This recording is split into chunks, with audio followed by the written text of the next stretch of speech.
Hello curious brains, it's time to learn with practical. आज के इस वीडियो के अंदर हम देखने वाले एक्टिविटी नंबर 2.2। लेकिन इससे पहले आपको एक्टिविटी 2.1 को रिफर करना पड़ेगा, क्योंकि उसके जो आउटकम्स है उसी को हम यहां पर यूज करने वाले हैं।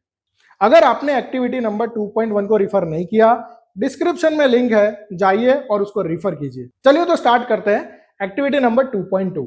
अब इसमें पूछा क्या है, are all the substances in group A of table 2.2 are edible. आपको एक्टिविटी अगेन 2.1 रिफर करनी पड़ेगी और उसमें जाना पड़ेगा ग्रुप ए के सब्सटेंस में। डोंट टेंशन, मैंने यहां पर सारे सब्सटेंस ले लिए। कौन सा है ग्रुप ए के substance? Lemon juice, amla juice, tamarind water and vinegar. और इन सबका नेचर क्या है? Basically this all are acidic in nature. Have you ever tested this edible substance? क्या आपने इनको टेस्ट किया है? डेफिनेटली किया होगा, क्योंकि ये सारे सब्सटेंस आपको किचन में मिल जाएंगे। देखिए, लेमन जूस होता है, आंवला जूस मिल जाएगा किचन में, टैमरिन वाटर इमली का पानी ये भी मिल जाएगा, और विनेगर भी आपको किचन में मिल जाएगा। तो what is the taste of acid? बताइए, वो सारे सब्सटेंस एसिड थे, तो उनका टेस्ट क्या होता है? बेसिकली वो सारे नेचर में कैसे होते हैं? सार, यानी कि वो खट्टे होते हैं। आगे ये आपको बुक के अंदर एक फिगर दिया है और उसके अंदर कुछ सब्सटेंस है जिसमें बेसिकली फ्रूट और वेजिटेबल्स ही है, तो उनके एसिड दिए आपको कि किसमें क्या कौन सा एसिड होता है। जैसे ऑरेंज, तो उसमें क्या होता है? Citric acid. Then after amla, उसमें ascorbic acid and citric acid.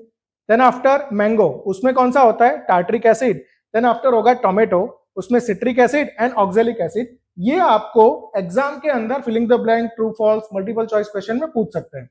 Next, find out and write the name of most common acids present in the following substance। ये भी अगेन एग्जाम में आ सकता है। जैसे कि लेमन, तो उसमें कौन सा एसिड होता है? That is citric acid. Then after curd, उसमें होता है lactic acid. Then after tamarind, उसमें होता है टार्ट्रिक एसिड, और विनेगर के अंदर होता है एसिडिक एसिड। नेक्स्ट, अब बेस की बारी। What is the taste of base? तो जो बेस होते हैं उनका टेस्ट बेसिकली कड़वा होता है, they are bitter in a taste. अब अगला सवाल क्या है? Does everything that taste bitter basic in nature? क्या वो सारे के सारे बेसिक होते हैं?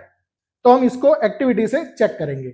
इसके लिए हमने दो सब्सटेंस लिए जो कि आपको किचन में मिल जाएंगे आराम से। पहले तो हमने लिया है करेला, दैट इज बिटर गॉड। बोलो इसका नेचर कैसा होगा, एसिडिक या बेसिक? चलो गैस करो। आपको लगेगा कड़वा है तो बेसिक ही होगा, नहीं, ये बेसिक नहीं है। चेक करो इसका कलर। अगर ये कड़वा होता, सॉरी, अगर ये बेसिक होता तो ये क्या करता? रेड लिटमस को ब्लू में कन्वर्ट करता, लेकिन वैसा हुआ नहीं है, यानी कि ये नेचर में बेसिक नहीं है, भले ये कड़वा हो। दूसरा एक सब्सटेंस लिया है हमने, दैट इज कॉफी। ये भी आपको घर में मिल जाएगा, इसको भी चेक करते हैं। चेक करो, कलर चेक करो इसका, कैसा है कलर इसका? चेंज नहीं हुआ, यानी कॉफी भी कड़वी है लेकिन उसका नेचर बेसिक नहीं है।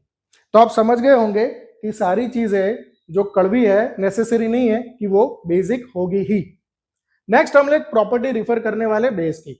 बेस जो है बेसिकली वो स्लिपरी टू टच, यानी उसको टच करोगे तो आपको स्लिपरी फील होगा। इसके लिए आपको कहीं और जाने की जरूरत नहीं है, घर में जाओ। ऐसे ये बेकिंग सोडा है बेसिकली, लेकिन आप सोप भी ले सकते हो। हमें पता है कि सोप का नेचर कैसा है, बेसिक। ऐसे दो उंगलियों के बीच में रखोगे तो आपको कैसा फील होगा? स्लिपरी फील होगा। तो ये एक्टिविटी यहीं पर कंप्लीट होती है। इस तरह के और वीडियोस देखने के लिए हमारे चैनल को सब्सक्राइब कीजिए और अपने फ्रेंड्स के साथ शेयर करना मत भूलिए।